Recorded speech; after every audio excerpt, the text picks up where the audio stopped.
इथे एक प्रश्न आलो आपल्याकडे येतो.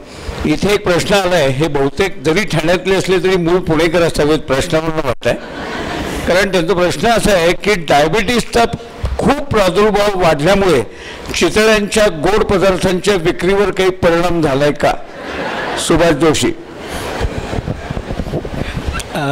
खरं सांगायचं तर काही परिणाम झालेला नाही पण त्याबरोबरीने असं आहे की डायबिटीसचं प्रमाण वाढतंय आणि 2030 सालापर्यंत 50% भारतीय लोक डायबेटिक असण्याची शक्यता आहे असं मेडिकल सायन्स सांगते.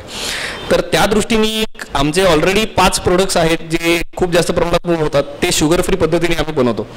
आणि आमची जी लॅबोरेटरी आहे त्याच्यात जे फूड टेक्नॉलॉजिस्ट आहेत ते सध्या खूप जास्त प्रमाणात या R&D ॲक्टिव्हिटीवरती एंगेज आहेत आणि ते मी पर्सनली मॉनिटर करतो की ज्याच्यात आम्ही जास्तीत जास्त पदार्थ शुगर फ्री पद्धतीने कसे करू शकू याच्यावरती आमचं संशोधन चालू आहे. त्याला सर्वात मोठं लिमिटेशन असं आहे की साखर नसल्यामुळे या प्रोडक्टची शेल्फ लाईफ कमी होते, कारण साखर हा नॅचरल प्रिझर्वेटिव्ह आहे. तर त्यामुळे तो बॅलन्स कसा साधता येईल ह्याच्यावरती सध्या आमचं खूप जास्त प्रमाणात काम चाललंय आणि जशी जसं पुढे जाऊ तसे जास्तीत जास्त प्रोडक्ट शुगर फ्री पद्धतीने पण दुकानात अवेलेबल राहतील हे आम्ही आता इन्शुअर करतोय. शेतकरी, गुरु, कर्मचारी या सगळ्यांच्या जोडीला तुम्ही ग्राहकांचाही भवितव्यातला विचार करायला लागलाय, त्याबद्दल धन्यवाद. हा आपला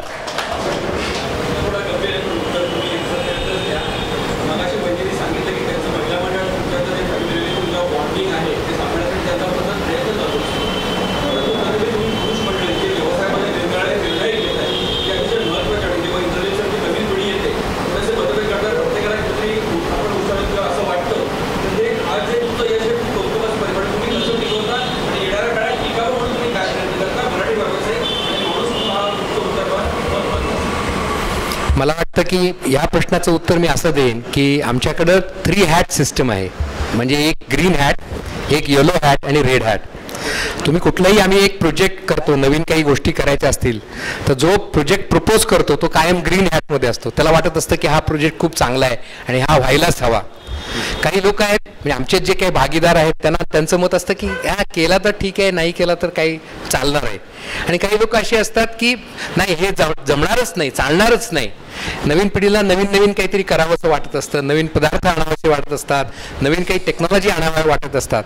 मग त्याची व्यवहार्यता कशी साधेल आणि त्याचं सखोल म्हणजे कुठलाही निर्णय हा आमचा सामूहिक असतो, हा एकट्याचा निर्णय नसतो.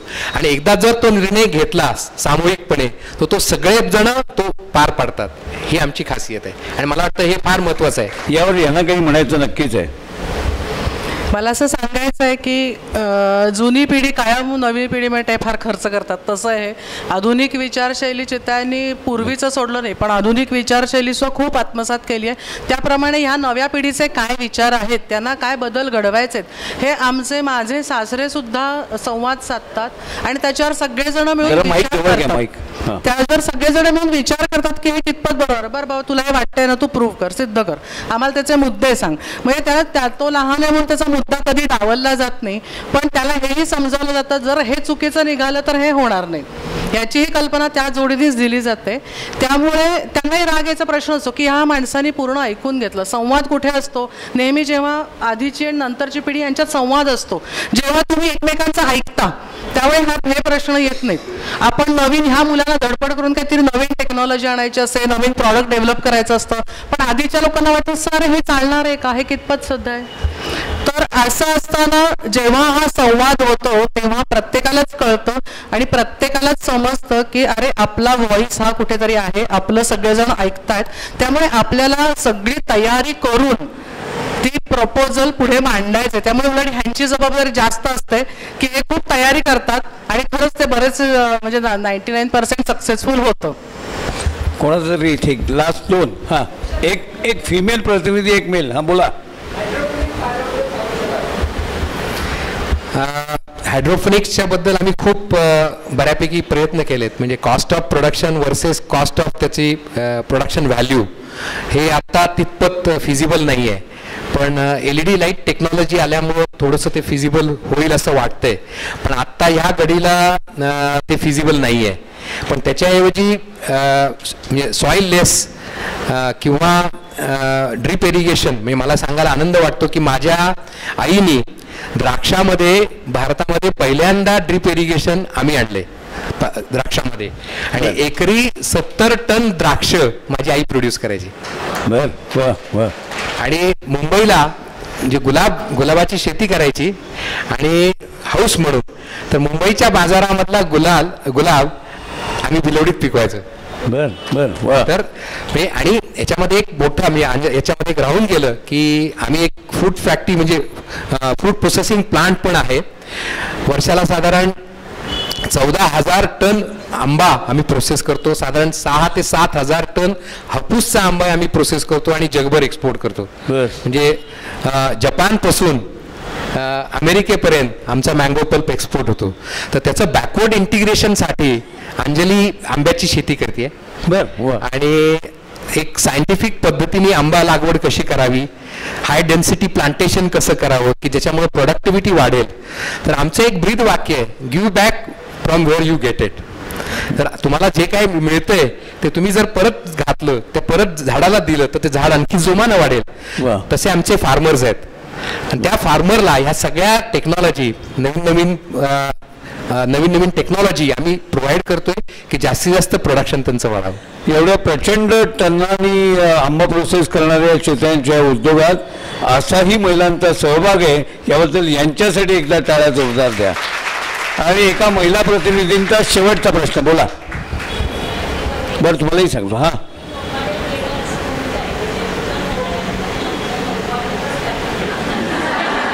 ऐकून इथे ऐकूच नाही आहे. हां हां हां शक्यतो तुमच्या घराचा पत्ता सांगितला तर शेजारीच टाकतील. गंमत. हां बोला. सोशल वर्क बद्दल हां सांगा ते एकदा. हां हे बोलतात सोशल त्यांच्या कामाबद्दल हे बोलतात. नाही म्हणजे बऱ्याच ठिकाणी CSR ऍक्टिव्हिटी म्हणून केली जाते. तर CSR ही नुसती ऍक्टिव्हिटी नसून आम्ही जो भास्कर ट्रेनिंग प्रोग्राम म्हणून जो आम्ही रन करतोय त्याच्यामध्ये जवळजवळ 5,000 कपल्सना 1 वर्ष आम्ही त्यांच्या घरी जातो.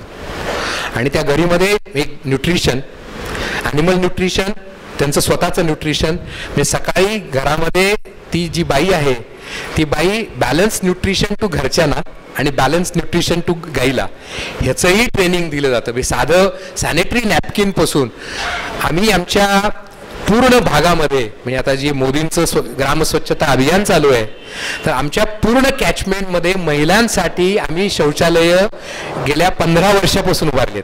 बर. पण ह्याच्यामध्ये आमचा दूरदृष्टी अशी आहे की त्या माऊलीला जी अडचण होती आणि ही फॅमिलीच्या दृष्टीने हे खूप हेल्थचं महत्त्वाचं आहे.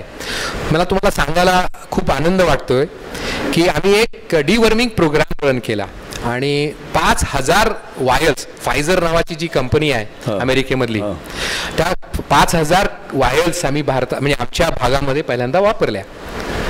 तर एक वापरल्या साधारण 6,000 रुपये एका वायलची किंमत आहे. बर. आणि ते एकदा डिवर्मिंग दिलं तर 1 वर्ष त्याचं डिवर्मिंग चालतं. बर. कारण लोक ते काळजी घेत नाहीत म्हणून आम्ही हा प्रोग्राम राबवला. तर एक वन फाईन डे त्यांचा फायझरचा मॅनहॅटन मधला फायनान्स कंट्रोलर माझ्याकडे आला. बर. आणि त्यांनी मला विचारलं की अरे बाबा हे काय चाललंय तुमचं, तुम्ही हे का वापरताय. तर मी त्याला सांगितली हा असा इश्यू आहे. तर मला काही कळे ना की फायझर वायग्रा पण बनवतो बरं का, आणि त्याचा सगळ्यात जास्त सेल वायग्राच आहे. आणि रॅनटिन जे आहे, अँटासिड जे आहे, त्या अँटासिडचं सगळ्यात जास्त सेल आहे. आणि मग तुम्ही हा डिवर्मिंग बद्दल तुम्हाला एवढा काय, CFO चीफ फायनान्शियल ऑफिसरला काय इंटरेस्ट आहे. तर तो हसला आणि त्यांनी मला सांगितलं भारतातली जनावरं आणि चायनामधली डुकरं यांना जर मी डिवर्मिंग जर केलं तर अख्खं फायझर चालू शकेल एवढं पोटेन्शियल तुमच्यामध्ये आहे. म्हणजे आपण आपलीच माणसं, आपलीच टेक्नॉलॉजी आपण गौण धरतो ही अशी गोष्ट नाही आहे. जग आपल्याकडे आता ह्या सगळ्या बदलत्या काळामध्ये भारताकडे खूप महत्वाच्या नजरेने बघतंय. आम्ही आता जो काही जॉईंट व्हेंचर प्रोग्राम जो केलेला आहे तर त्या जगामधली सगळ्यात 1 नंबरची जेनेटिक्स कंपनी आमच्याबरोबर जॉईंट व्हेंचर केलेली आहे. आणि तुम्हाला बऱ्याचशा लोकांना टेक्निकल माहिती नसेल तर कास्पर 9 म्हणून जीन एडिटिंग प्रोग्राम आता नवीन येतोय. तर त्या जीन एडिटिंगमुळं तुम्हाला एखाद्या डुकराचं किंवा गाईचं जीन मॉडिफिकेशन करता येतं आणि त्या जीन मॉडिफिकेशन केल्यामुळं तुम्हाला तो रोग होणारच नाही. तर तो रोग न होण्यासाठी इतकं अद्ययावत तंत्रज्ञान असणारी कंपनी भिलवडीसारख्या खेडेगावातल्या कंपनीशी कोलॅबोरेशन करते, यातच सगळं आलं असं मी समजतो. 100%. रसिको की केवळ एक पेढे बर्फी जिलबा लाडू श्रीखंड विकणाऱ्या मिठाईवाले नव्हे, तर आत्ता आपण सगळं जे ऐकत गेलात ते या पलीकडचं केवढं प्रचंड विश्व ही सगळी 100 चितळे मंडळी सांभाळत आहेत. अशा एका अत्यंत ग्राहकप्रिय चितळे परिवाराच्या उद्योगपतींना आपण टाळ्यांच्या गजरात सलाम करूया आणि इथे थांबूया. आणखीन एक मी ठाण्याचं वरचेवर तोंड देखील नाही कौतुक करत. आपल्याला चितळेजी लक्षात आलं असेल, भिलवडी येऊन इथे येऊन तुम्हाला ऐकायला, तुम्हाला तिघांना ऐकायला इतक्या प्रचंड संख्येनं उभं बसून कशा मिळेल त्या जागेत उभं राहून सलगपणे लोक इथनं हललेले नाही आहेत. यातनं यांची जिज्ञासू वृत्ती आणि दाद देण्याची प्रवृत्ती आपल्याला लक्षात येते. आपण यांना नमन करूया. धन्यवाद.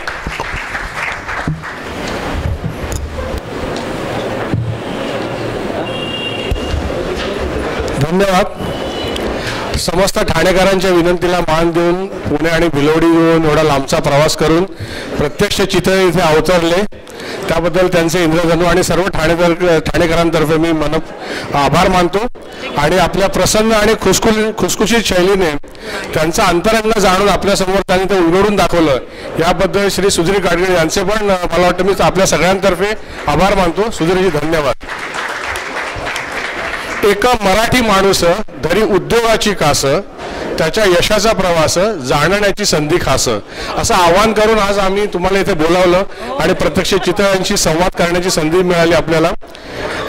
त्यांनी त्यांच्या शेतकरी, त्यांचे जनावर आणि कर्मचारी यांची एवढी काळजी घेतलेली आहे की पुढच्या वर्षी पुढचा जन्म जर आपल्या खेडेगावात असेल तर तो नक्की यांच्या डेअरीशी संलग्न अशा गोष्टीतच मिळावा असं आपल्याला नक्कीच मनापासून वाटलं असेल. यातला विनोदाचा भाग सोडा, पण त्यांनी केवळ नफा कमवणारा उद्योग न ठेवता सर्व समावेशक अशी परिसंस्था उभी केलेली आहे. त्याबद्दल खरोखर त्यांचं आपण समाजाने ऋण मान्य केलं पाहिजे. तुमच्या सगळ्यांच्या चेहऱ्यावरती मला एक तृप्तता दिसते आहे आणि असं कुठेतरी सगळ्यांना वाटतं, असं मला जाणवतंय की निघताना एक बाकरवडीचं पाकिट आणि आंबाबरकीचं पाकिटही मिळालं तर किती बरं होईल. पण तो आजच्या कार्यक्रमाचा भाग नसल्यामुळे कार्यक्रम संपलेला आहे असं मी जाहीर करतो. धन्यवाद.